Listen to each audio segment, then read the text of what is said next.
ఏంట్రా ఎలా? వాడు మళ్ళీ నాకుడు మొదలు పెట్టాడు. ఏం చేద్దామన్నా ఆయనకి చిన్నప్పటి నుంచి నాకే అలవాటు ఉంది. మరి నువ్వు ఇంకా ఇవ్వలేదా వాడికి? ఇయ్యలేనా? ఎందుకురా? నా దగ్గర ఒక్కటే ఉందానా? సరే సగం కోసివ్వరా, వాడు నాకుంటూ కూర్చుంటాడు. మరి నాకు ఇంకో సగం ఉంటుంది కదరా, దాంతో అడ్జస్ట్ చేసుకో. సరే అన్నా.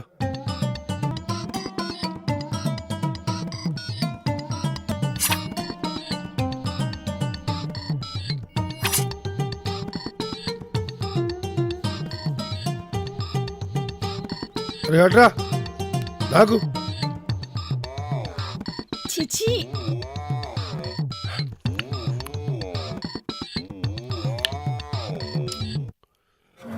రేయ్ నీ పేరేంట్రా? కృష్ణ. రేయ్ వీడి సెల్ నెంబర్ రాసుకో. చెప్పు. 99 591 57618. రాసుకున్నా.